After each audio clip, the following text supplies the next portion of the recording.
Most of you have seen this picture here floating around on the internet. It's been floating around for a while, and I didn't ever hear anybody read this, and when I tried to look up the images, of course, I couldn't read the words, and I was kind of curious, what was it saying? Is it something promoting the idea or making fun of it like they do now?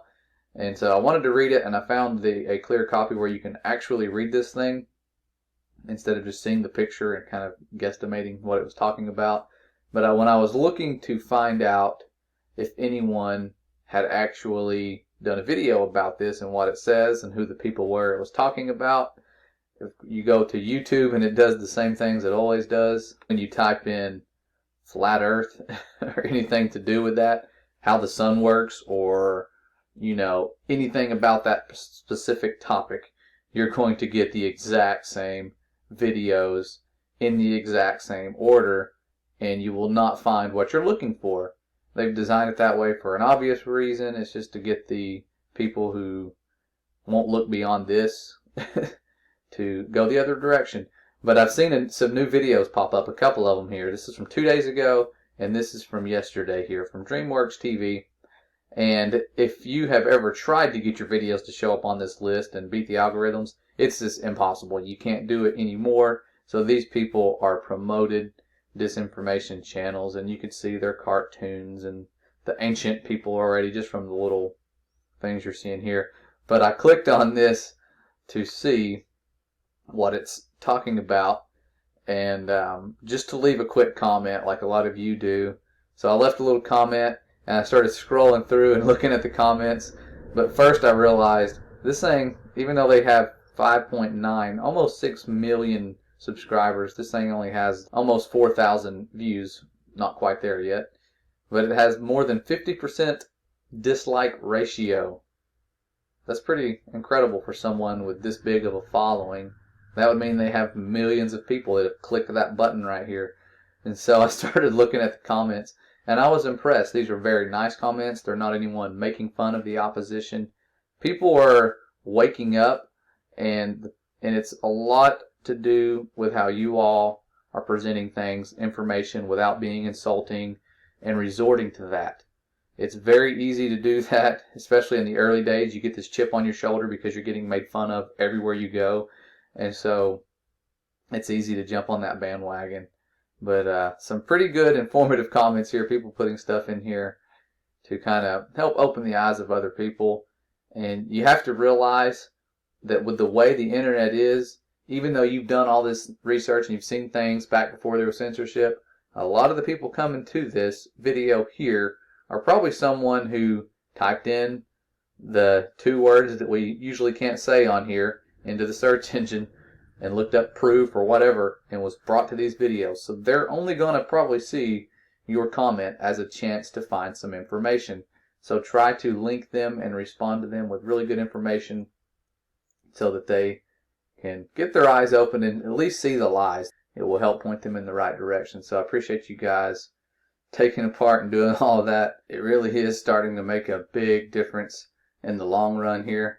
So let's go back to what I was saying. The reason I couldn't find out if anyone had done a video on that is you could type it in over here. Like, let's see, what was that? New York Post. Flat Earth. I think that was 1897. And look, brings up the same videos. So it's hard for someone like me to find these things. It's going to bring up those videos no matter what I type in, as long as it has these words.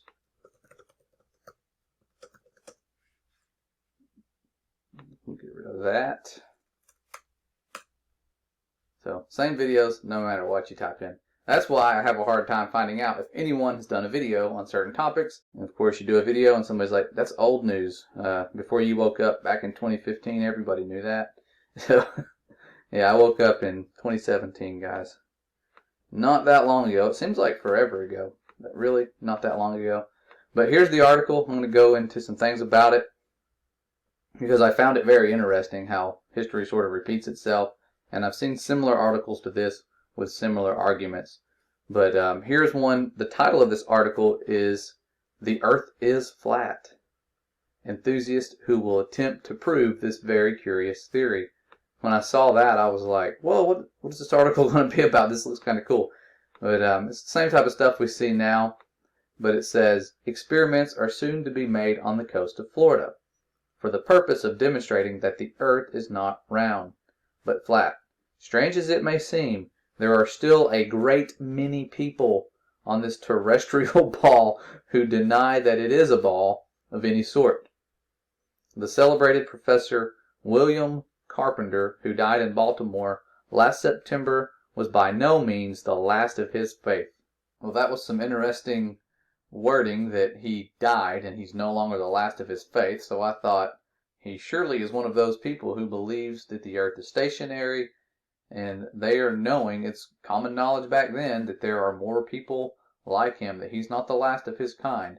Because remember, this was before airplanes. All of the globe theory and all of these things was just based on watching the sun move overhead and some other little experiments that no one else had seen or done, but Christopher Columbus had went around the earth, and the media was really good at getting us to believe pretty much whatever they wanted us to believe, and they still do for the most part. If it weren't for the awakening, it would be far worse.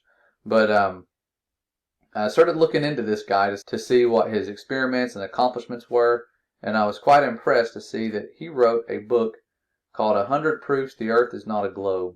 And I've actually heard about this book. I just didn't know that it was that old. And this was written back in 1885. It's a lot like the books we have today, like 200 Proofs the Earth is Not a Globe, or whatever that 200 Proofs book is called. I can't remember exactly what it's called. But it's some of the exact same proofs. And almost word for word, the exact same proofs. You read these, and some of these are very thorough, really good proofs. There's just no way to debunk many of these. And even the globe believers back in the day that were writing reviews on this said, I have to admit, I can't really argue with some of these proofs. That was before they had computer-generated images and all of the things we have right now, where the start of every video has the universal logo and whatnot. It was back before that. So these people are seeing this. Probably woke up a lot of people, because they're like, man, I have to admit, this is stuff that I cannot debunk or have experiments that prove otherwise, until someone comes along who they say is really smart and has a different theory that makes all these things possible. Okay, so 100 proofs that it's not a globe right here. And this guy wrote this book. Really good. It's worth the read. It's more like a pamphlet. It's not really a book, because it's just 100 little points here. You could probably read it. You guys are faster readers than me in less than a half hour if you really are focused. So pretty good stuff there. But that's who that guy was. But I wanted to read along a little bit further. It says here, in a picture of the earth, as these unique theorists believe it to be, or some of them, for they do not all agree, the South Pole is seen as a wall of ice surrounding the circular earth. So yeah, there's disagreements back then. They didn't have the internet. Everything that they believed was what somebody told them or from a book. That was it. But it says, this conception certainly fits well with the idea of the vastness of the southern wastes of ice, which have turned back all explorers. The hardy searchers for glory have come much nearer to the North Pole, and have made the region around it seem small and familiar compared to that of the South, which is the true terra incognita. In the flat earth picture, the North Polar region is seen to be a small region of eternal cold in the center of the circular world. Alexander Gleason, the sage of Niagara Street, Buffalo, gave long and hard study to this great problem of the earth's surface, and spent much money in publishing books and collecting information. At one time he advertised in a New York paper for sea captains who had made the trip from the West African coast around Cape Horn, his desire being to prove that the distance was much greater than it would be if the earth were a sphere. The information which he obtained seemed to be satisfactory to himself, though it did not convince many scientists and geographers. The principal arguments advanced by the flat earth theorist, they always put that word in there, are that a ship might seem to sail around a ball when it merely sailed around a circle. Same stuff we're saying now. That all the effects of day and night could be produced by a fixed sun shining down upon a circular earth. So that's a little different. That's not what we believe. We believe the earth or the sun is moving. But they're saying here in this article that they believe that day and night is caused by a fixed sun shining down on a circular earth that's revolving. Now this could just be false information, similar to what we just saw on YouTube with those videos with the discs of earth flying through space, that nonsense. So probably false information. I doubt they believe that at all. They could have, but I doubt it. So revolving like a card on a pin. So stuff like that makes people reading this article go, oh, those are a bunch of idiots. And that the longest rivers have a descent of only a few feet. They say that the phenomenon at sea of the ship rising or disappearing is to be explained by refraction. It's quite genius for its time. And that if the earth were spherical, the compass would not point north and south. These theories assert that Sir Isaac Newton was crazy. He was an alchemist. He just dabbled in physics. He was seeking the philosopher's stone. He was a little out there. Wanted that immortality. That's why he sought the philosopher's stone. So yeah, he was a little out there. But that he was crazy and Galileo and Columbus mistaken. That if the earth were a revolving globe, a projectile thrown vertically upward would not fall on the spot from which it was hurled. And all of these propositions are backed up by copious quotations from the Bible. They're trying to make them look like Bible thumpers back then, such as the, I think you had a typo here. Oh no, I think it's the word four. 4 angels at the 4 corners of the earth, the 4 winds of heaven, the angels that ascended and descended, etc.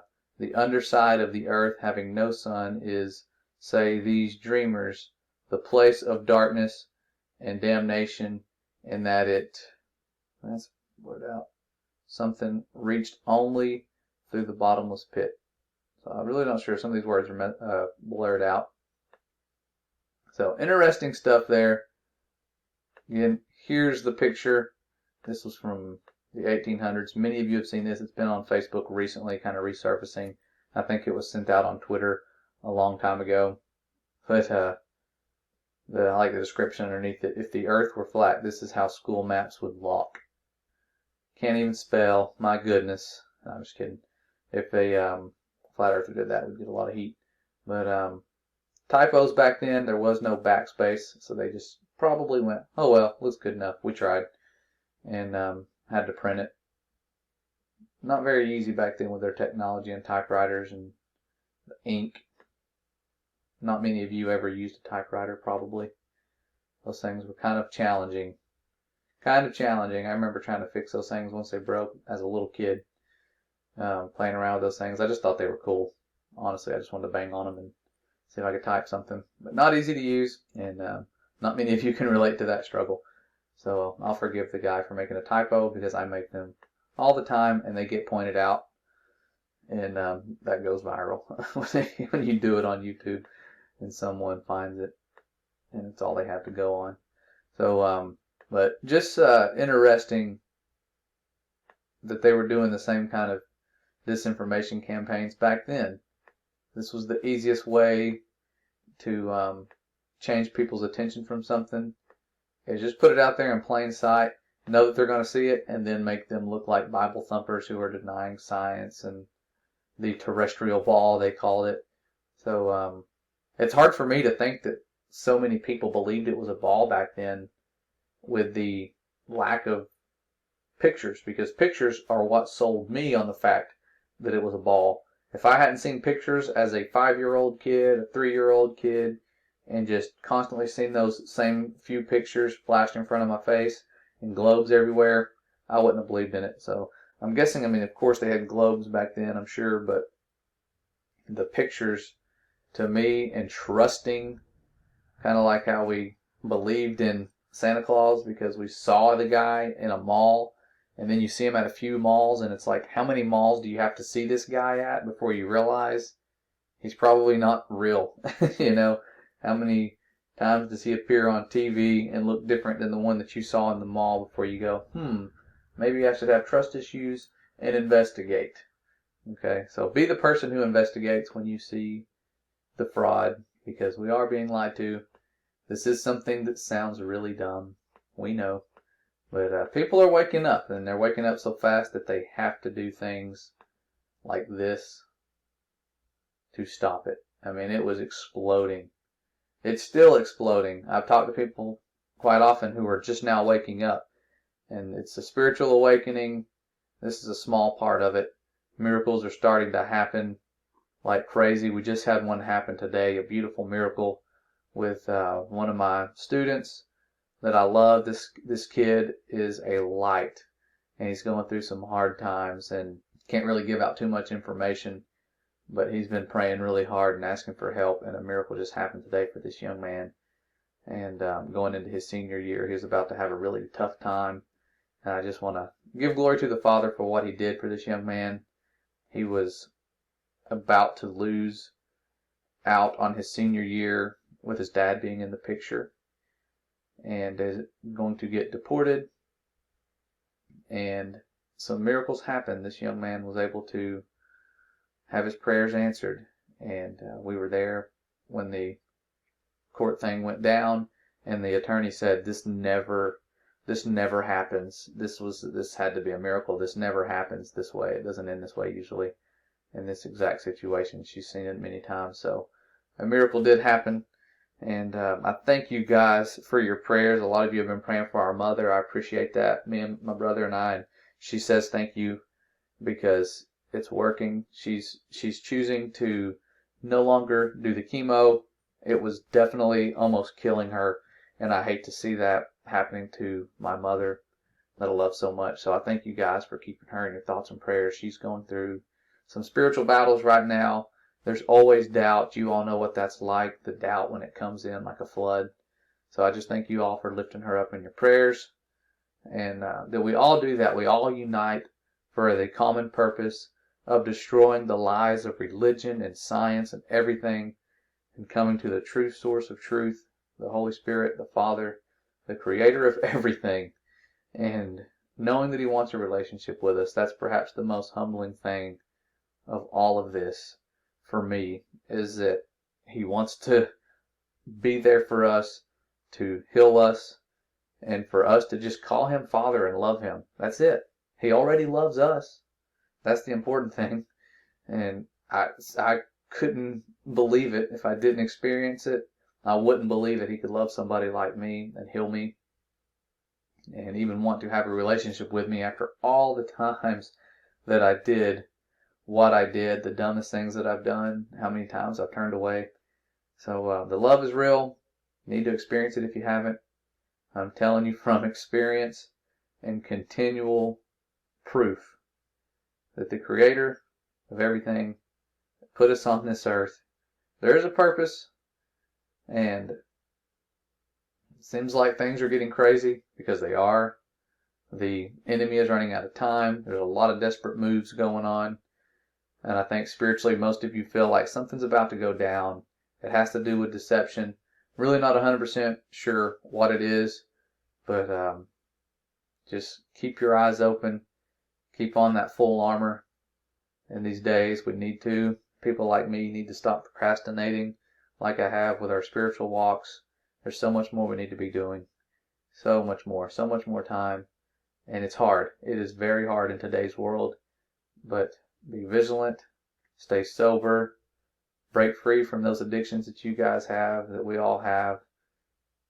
Believe it's going to be gone, and you have to be ready. If you're not ready, it's not going to happen. You have to say those 3 words, I am ready. When you're ready, the sky is the limit, literally.